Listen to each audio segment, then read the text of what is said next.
नमस्कार, अरुणाचल समाचार में आपका स्वागत है। मैं हूं दीपिका लाल। आइए बुलेटिन में सबसे पहले देखते हैं मुख्य समाचार।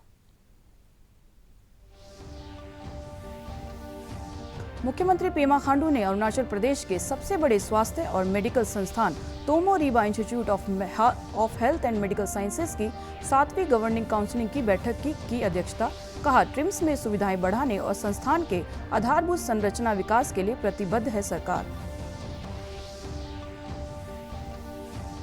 राज्यपाल केटी पटनायक ने राज्य की प्रथम महिला अनाघा पटनायक के साथ किया दीपक नाबम लिविंग होम का दौरा। राज्यपाल ने दीपक नाबम लिविंग होम द्वारा बेसहारा और दिव्यांगों की मदद और नशे के लत से जूझ रहे लोगों के पुनर्वास के नेक कामों की तारीफ। ईटानगर राजधानी क्षेत्र में कानून व्यवस्था की स्थिति मजबूत बनाने के लिए ईटानगर, नाहरलगुन और ट्रैफिक के लिए एसपी के 3 पदों पर जल्द ही अधिकारियों की तैनाती करेगी अरुणाचल सरकार। गृह मंत्री बामंग फेलिक्स ने कहा, पुलिस के आधुनिकीकरण के लिए लगातार किए जा रहे हैं प्रयास।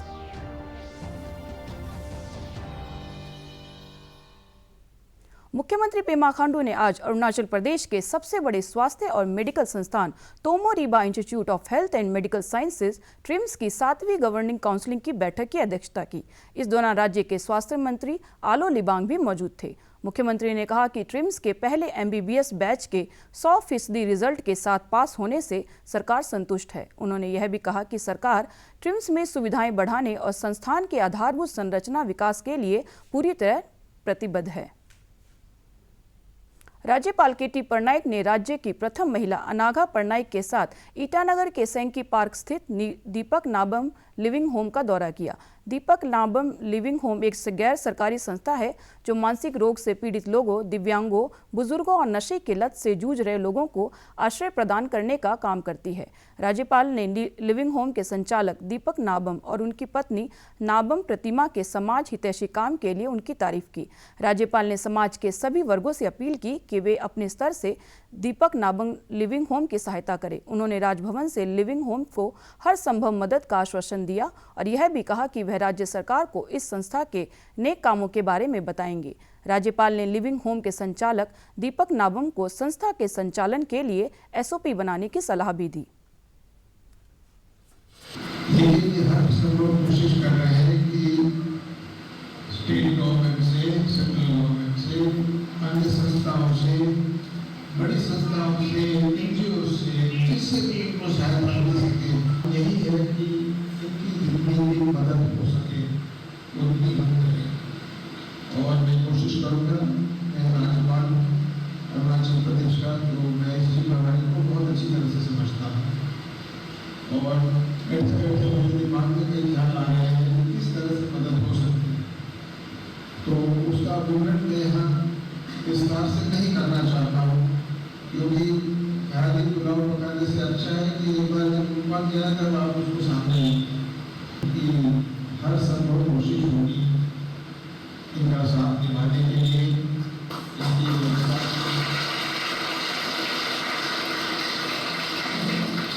व्यवस्था को अच्छा करने के लिए। और सबसे पहली चीज़ जो मेरे दिमाग में आती है कि इनका जो रहन सहन है पहले से ठीक किया जाए।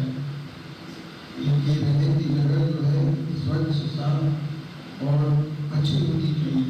इनके पास डॉक्टर से देखें, इनका उपचार करें, इनकी काबिलियत हो कि इनकी ट्रेनिंग करें, इनको साइकोलॉजिस्ट के जरिए जो है इनकी जो बीमारी के लिए मैं आपका धन्यवाद करता हूँ। और आपकी मदद चाहे फिजिकल ना हो लेकिन आपके यहाँ पर उपस्थित होने से जो आपका समर्थन बस आपको मिल रहा है, संस्था को मिल रहा है, वो भी सराहनीय। आज का यहाँ जो फंक्शन में आप लोगों को आज का दिन एक ऐतिहासिक होगा, हिस्ट्री में रखेगा कि अरुणाचल प्रदेश का अभी जो गवर्नमेंट, जो वेलफेयर गवर्नमेंट है, मुझे पता है आलू द्वारा अवेयरनेस चल रही है। समाज में माहौल लोग बना हुआ बेसहारा लाचार में हम भी यहाँ पे रख रहा है।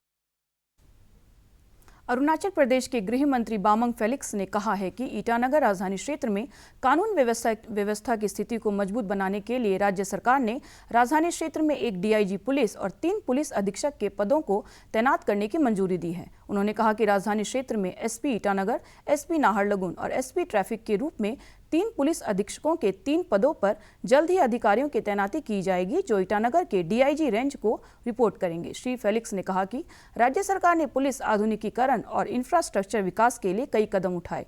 उन्होंने कहा कि पुलिस कर्मियों की भर्ती के लिए सरकार प्रतिबद्ध है। इसके तहत शॉर्ट टर्म आधार पर कम से कम 310 कर्मियों की भर्ती की जाएगी, जबकि लॉन्ग टर्म आधार पर 4000 कर्मियों की भर्ती होगी। सर, जब से बात को संभाला कि उनका एक मानना है कि अरुणाचल को अगर हम लोग प्रगति की ओर, डेवलपमेंट की ओर ले जाना है तो सबसे आगे शांति होना जरूरी है। तो शांति का सुविधा के लिए पुलिस जो हम लोग मेन पावर क्रिएट करता है या पुलिस में ज़्यादा इंफ्रास्ट्रक्चर देता है, ये मतलब ये नहीं कि मतलब पुलिस को हमारा specially for safety and security लोगों के लिए खाते हैं।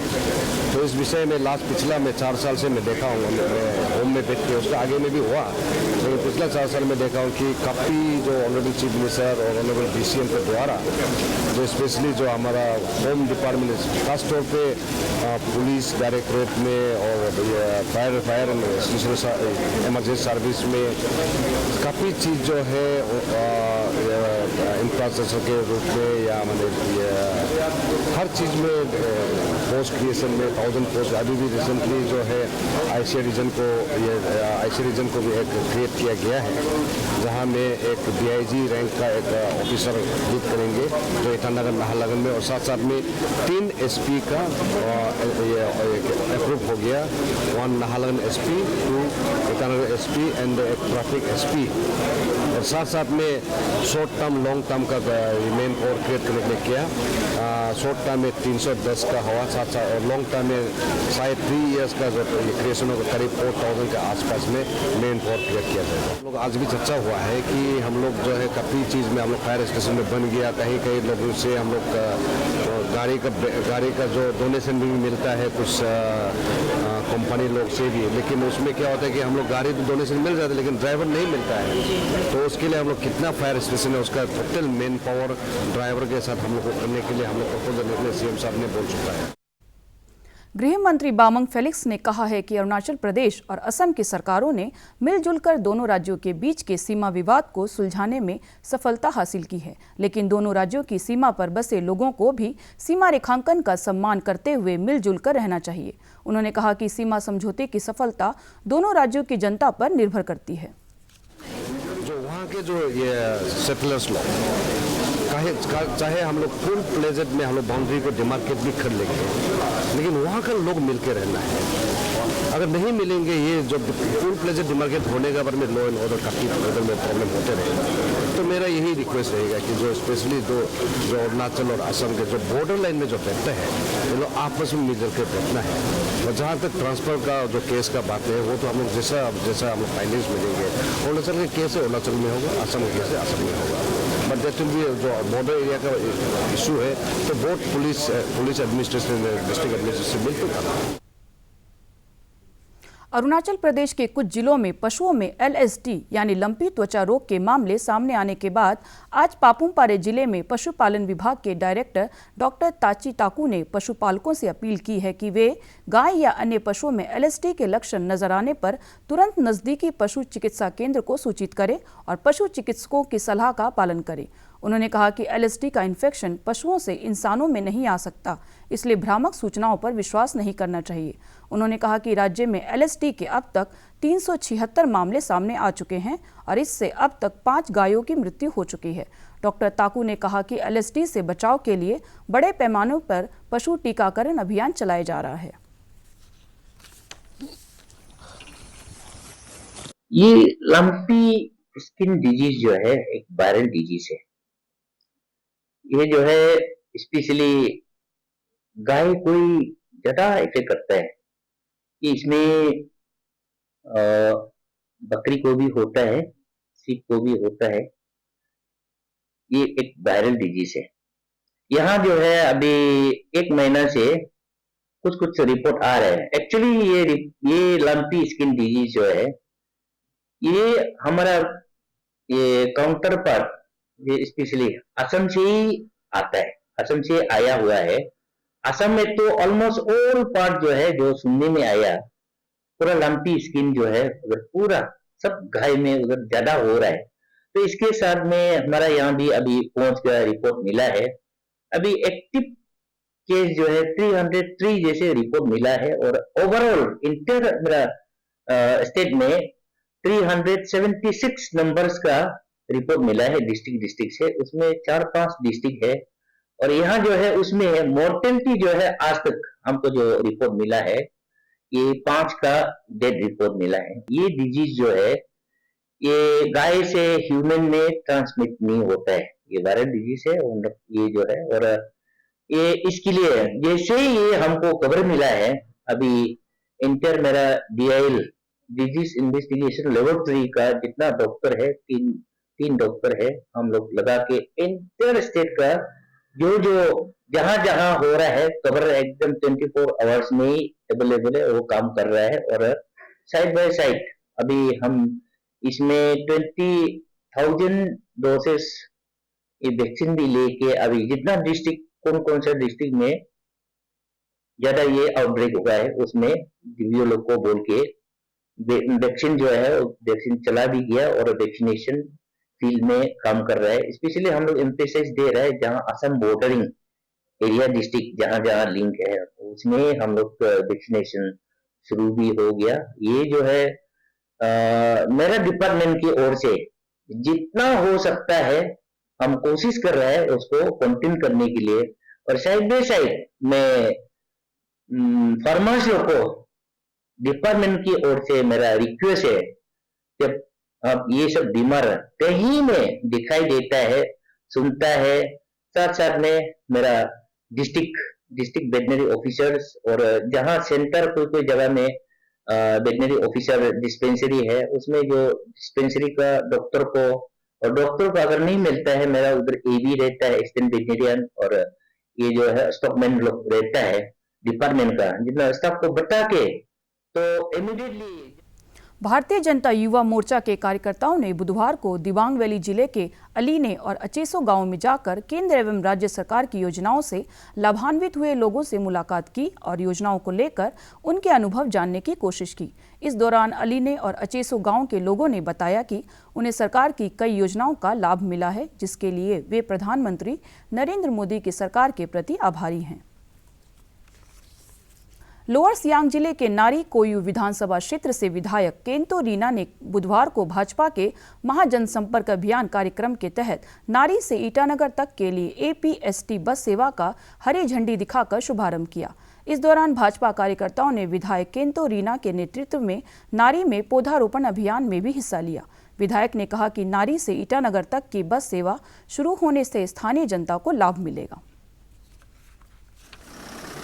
पूरे Arunachal east west north south में जितने के थोड़ा हाईलाइट करने के लिए मोदी का तो मम इसम जिदू मम एम जिदू मम एम जिदू मम ओके दोगरे में अरुणम आदम दाक्षुदे कम जितू अगर मोदी का तो अगर गवर्नमेंट अभियान वो लोग पा रहे मोदी गवर्नमेंट के ऋण में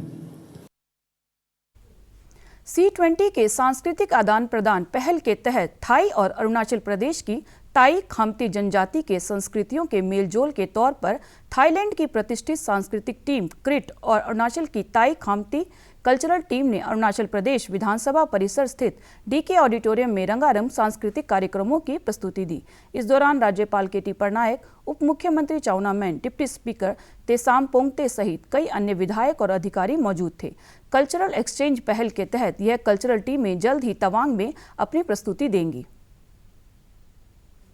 दिल्ली के मुखर्जी नगर में आज एक कोचिंग सेंटर में आग लगने से हड़कंप मच गया। कोचिंग सेंटर में पढ़ने वाले छात्रों ने छत से कूदकर अपनी जान बचाई। इसके साथ ही दमकल की 11 गाड़ियां मौके पर पहुंची और रस्सी के सहारे बचाव अभियान चलाया गया। ताजा जानकारी के मुताबिक इस घटना में कम से कम 20 छात्रों के घायल होने की सूचना है। घायलों को इलाज के लिए उन्हें अस्पताल में भर्ती कराया गया है।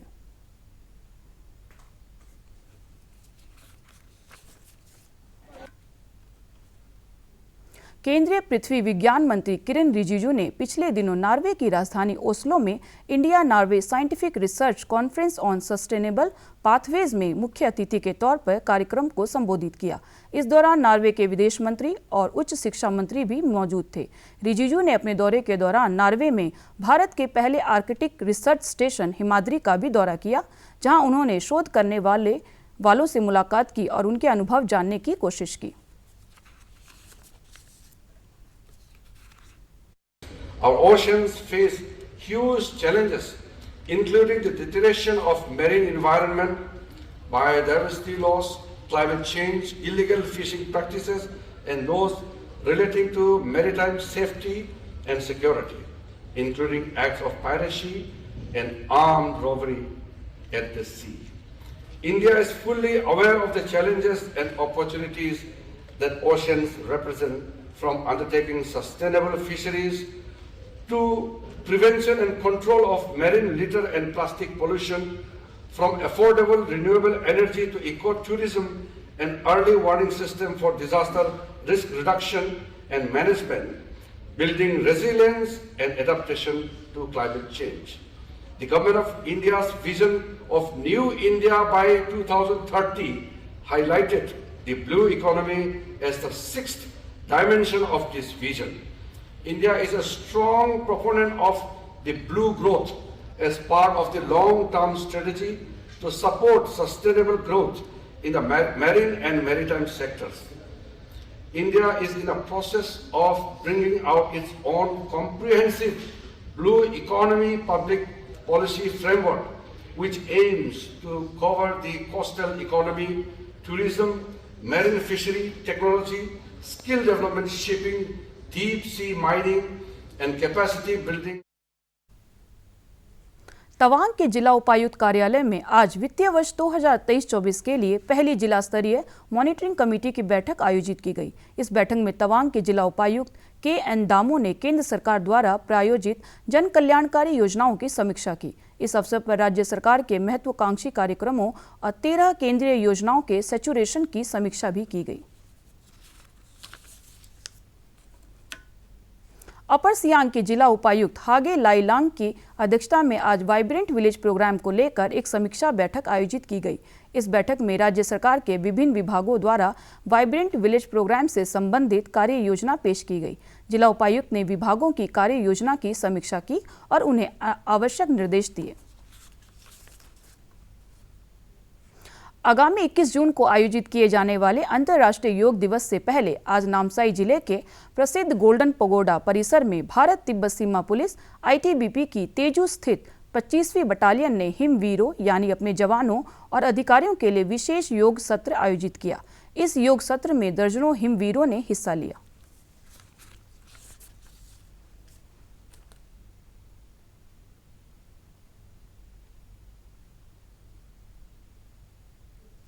अरुणाचल समाचार के आज के अंक में इतना ही। हम कल फिर हाजिर होंगे अरुणाचल और देश दुनिया की खबरों के साथ। चलते चलते आपको बता दें कि आप अरुणाचल समाचार हमारे YouTube channel DD news Arunachal पर भी देख सकते हैं। देखते रहिए अरुण प्रभा। नमस्कार।